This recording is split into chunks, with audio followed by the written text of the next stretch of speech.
Ba ba ba boom! Welcome to Sportsbit Betting Insight today from SBRpicks.com, your sports central for bettors in 20 minutes or less. Loaded Friday show. Of course, I'm Teddy Covers. I'm hoping to be joined by Paul Howard fairly shortly, but right now he is having technical issues. While he's having technical issues, we got a limited window. I better start talking. So let's get right into it as we do every day. I'm going to start with bad beats, bad bets, bad for the books. How about college football last night? I know we'll talk about the Rams in just a minute, but college football total. North Carolina, Miami bet up from 55 to 57 to 56, fell 57. That's not a great result for the house. All the over money cashes. Whoever bet the under 57 pushed. Good result for bettors. Of course, a lot of Tar Heel money last night as well. Pretty ugly third quarter turnover for North Carolina, going back the other way about 80-something yards. Was a pretty big point spread play in that one. Turned out to be a Hurricanes blowout. North Carolina shot themselves in the foot over and over again. Bad for the books last night. We got to talk about the Rams and the Vikings. Obviously, that line 6.5 at the open, 7.5 at the close, seven at the close, 7.5 during the week, etc., etc. And of course, it lands right on 7. That never a good result for bookmakers when you talk about a game that bounces between 6.5 and 7.5 and lands right on 7. And this is an important game. We talk about betting skills. All right. Betting skills matter. If you lost that game, either side, it's something that you need to work on. If you're laying 7.5 with the favorite, if you're taking 6.5 with the underdog, we talk a lot about winning and handicapping and different methodologies for picking games. One thing we don't talk about enough is utilizing those betting skills, because that's a key component when it comes to winning and losing. We got Pauly on right now. Great, Pauly. Let's talk about CC Sabathia and how he lost $500,000 last night for hitting a Rays player. That was good. Bean brawl. He had to go 7 innings. He went 5. He threw came out in the 6th, threw it a Rays player. He got the heave ho, more Captain Crunch for him. Hopefully they still pay him as he was sticking up for his teammates. Yankees win. Magic number down to 1. Please tell me you guys out there are betting the Rockies. Phillies are dead. Rockies sweep the 4-game series. First time Phillies actually put up a fight. Rockies 160 up to 175. 14-1, 14-0, 10-3, 10-1, 5-3. 1-game lead with 3 to play. How about the news today? The Nats could throw Scherzer on Sunday. Yeah, sure. And of course, the Rockies not just cashing those games, cashing them on the run line as well. It's been very difficult for the bookmakers when it comes to this Colorado-Philadelphia series. They've gotten beaten up pretty good. All right, let's go pros against Joes. What are you seeing here coming up on NFL Sunday? Sure. And I mean, this is as we talk on Friday morning, this is what it looks like right now. Certainly the pros, they bet Miami. All right. The Patriots getting off a 7. That's been pro money. The Bengals have been a popular pro choice this week. The Lions were 3.5. They're down to 3. That was pro money. The Jets have taken money in Jacksonville. They're down to 7.5 from an opener in the 9 range.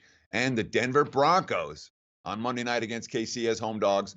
Those, the 5 most popular pro bets this week: Miami, Cincy, Detroit, New York Jets, and Denver. As for the public, well, generally the public wants to bet on teams that looked great last week or bet against teams that looked awful last week. Here's one that's not the case. They're betting the Eagles this week in Tennessee. I think there's still memory of what Philadelphia was last year with Carson Wentz. That's some of the Philadelphia love. They're betting against Arizona. Again, they've been doing that in recent weeks. The Seahawks, a popular choice for the Joes this week. The Chargers taking money. And, of course, the Chiefs on Monday night. I shouldn't say Chargers taking money. The Chargers getting popular support from the public. And we definitely have a pros versus Joes on Monday night. Joes are on the Chiefs. Pros are on the Broncos. Last year, the pros versus Joes, pretty strong to the pros. Home dogs have been killing it so far in the NFL. And we'll see if that continues. We'll be on, I believe it or not, a road dog coming up at the end of the show. Quickly, Houston 9-3 to the under in their last 12. Arizona a 15-5-1 under run at home. They're at home again against Seattle. Ravens 6-2-1 ATS last 9 meetings. against the Steelers. The gift that keeps on giving, the Cowboys. 11-1 to the under in their last 12. You got a total of 44 against Detroit. Also, Seattle, they haven't lost in Arizona since 2012. How about this? Arizona's 4-1 at Seattle, going back to 2013, but they're 0-4-1 at home against Seattle. That's strange as well. And the Raiders, 0-10 ATS at home before playing the Chargers. Patriots at home against Miami, down to 6.5. No respect for the AFC champs. 48 the total. I like it under. Money coming in on Miami. Miami they don't win this game. They haven't beat the Patriots in New England since the Wildcat game in 2008. And the Patriots have won the division 14 of the last 15 years when Brady has been healthy and played the whole season. And Miami takes a huge lead in the division. If they can shock the world and win this game, I will say shame on Belichick. You let Amendola walk to Miami. You trade Cooks. Horrible decision. They're doubling Gronk. Nobody can get open. Burkhead's on IR. You get Edelman back next week, and hopefully Gordon gets on the field next week as well. The defense has been better, but the last 2 weeks, horrible job out of the Patriots offense, and they're coming off back-to-back double-digit losses. Sure, and Matt Patricia has given opposing defenses a pretty good game plan on how to shut down the current version of the New England Patriots offense. Everyone's talking about, when Edelman comes back, when Josh Gordon's in. And the markets have been dealing with the Josh Gordon uncertainty all week. Will he or won't he play? There's some questions. He's still officially listed as questionable.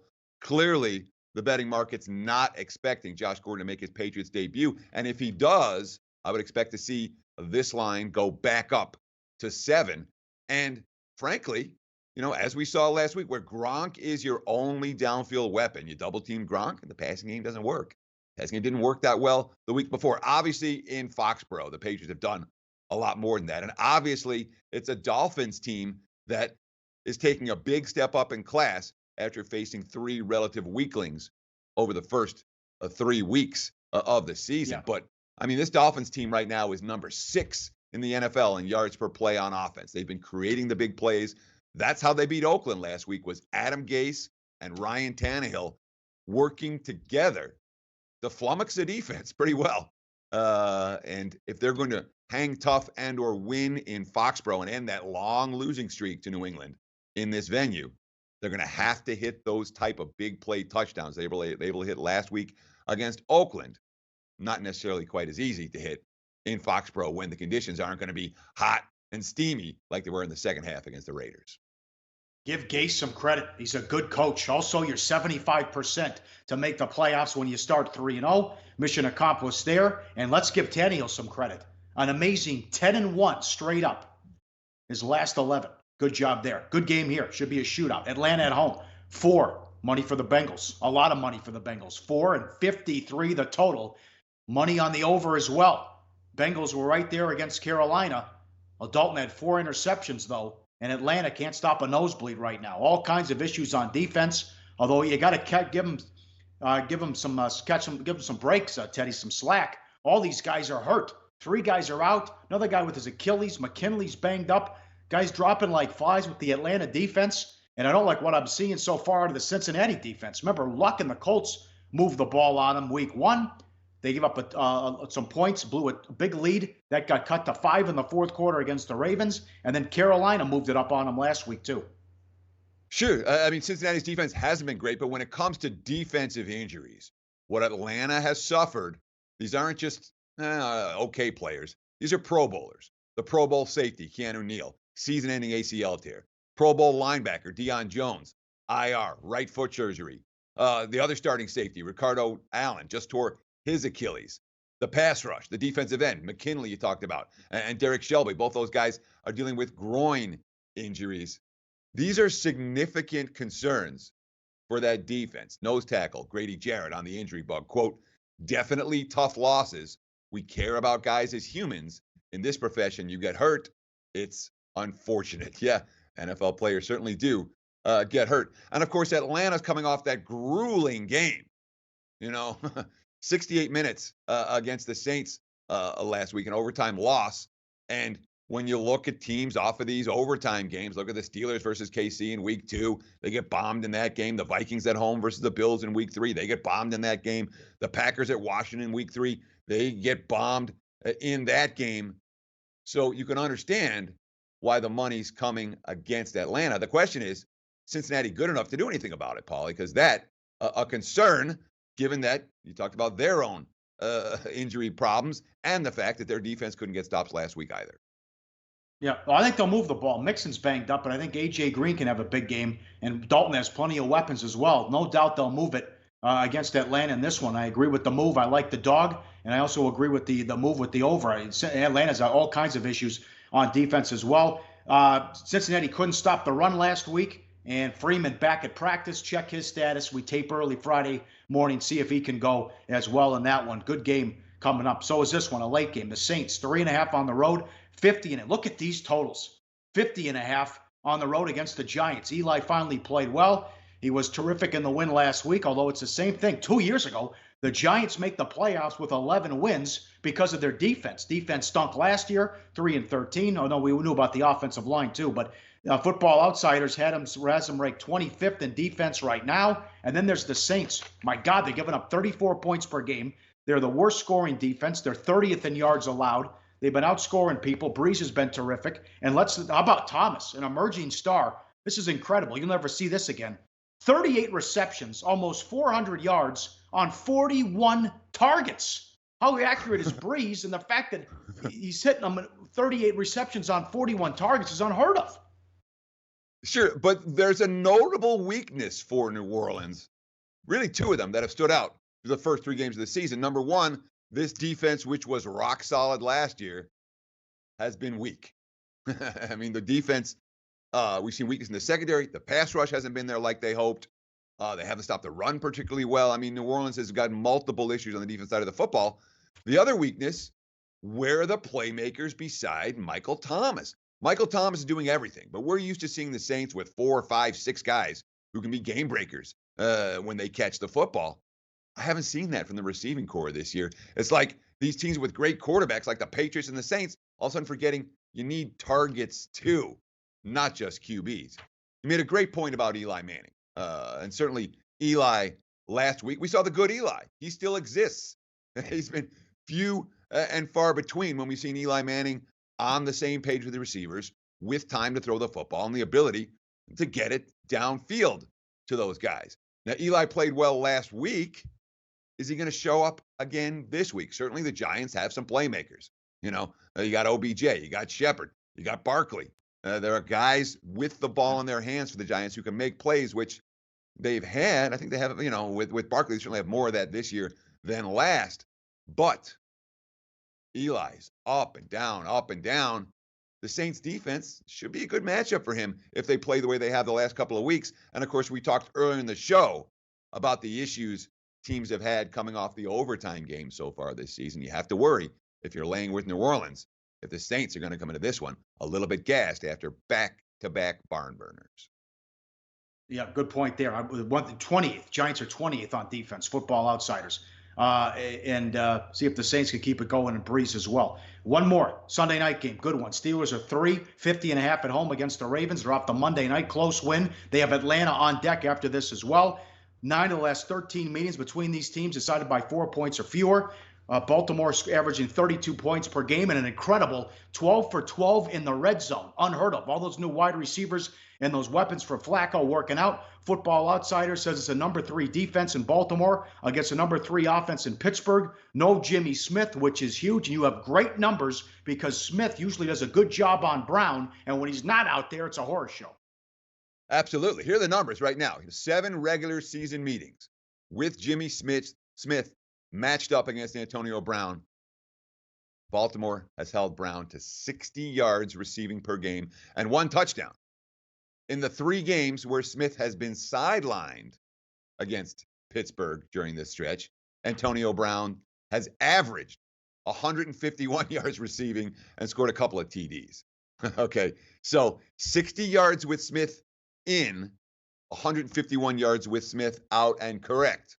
There is no Jimmy Smith for this ballgame. Safety Eric Weddle, quote, "Well, Jimmy's not coming through that door. So it's pointless to bring his name up because he's not playing. Of course, he's suspended for the first of 4 games of the season. Now, with the exception of that A.J. Green touchdown explosion, when in about the first quarter, A.J. Green scored 3 touchdowns against the Ravens defense. Exception of that quarter, Baltimore's been really good defensively against the pass. Even with that, even with the A.J. Green explosion, 67.6 passer rating for opposing QBs. That ranks number 2 in the NFL. Marlon Humphrey looks to be the guy at cornerback this week. Going to be him or Brandon Carr, but the talk is Marlon Humphrey is going to shadow Antonio Brown. That's a huge matchup for Pittsburgh, obviously. Weddle, one more quote. The secondary of these type of games against a great receiver, you have to play great to win. We expect to do so. Humphrey, it's the kind of guy that down the line you look back and say, you were going against some of the best, and you can only know how good you are when you go against the best. The Steelers right now, not the best at anything. They won a game last week because Tampa turned it over 4 times in a row, but my confidence level in Pittsburgh no higher now than it was before they visited the Bucs on Monday night. C.J. Mosley got hurt in that Thursday night game, and right after he got hurt, that's when all hell broke loose and Green went bananas and the Bengals started going up and down the field. Check his status. They hope to get him. He hopes to play on Sunday night. So that's very big, the difference he makes for that Baltimore defense. Money time. Play of the day. Let's stay red hot. You take it away. Sure. We saw the good Eli last week. I'm not convinced we see the good Eli this week. Saints starting to click right now. The Giants, not a team that we trust. Play of the day. Betting number 273. The New Orleans Saints minus 3.5 over the G-Men. And I'm telling you, there's no rush to bet this. There's a decent chance this line does go down to 3. Some of the sharp books are showing that they might go in that direction, seeing 3.5 is even money right about now. So Saints, number 273, minus 3.5 is what we'll grade ourselves on. But don't bet it yet. Wait another 20. Look around today, see if you can find a 3. They may pop up between now and kickoff. Very good. Can't beat Monday. We'll recap everything in the NFL. We got a great game with the Chiefs and the Broncos, and I got a good feeling. I think we're going to have a baseball game to talk about too. I think we'll have a Cubs Brewers or Dodgers Rockies for the division with a game 163 on Monday as well. Thanks to the crew. Great job. Sportsbet, all the betting news you need to know in less than 20 minutes. I'm at Real Sportsbet on Twitter. He's at Teddy_covers. We'll tweet out all the games and the links later today, and all the Friday games are already up. Check that out with college as well. Low Shack in the Bag coming up next. We'll talk to you on Monday. Thanks for watching.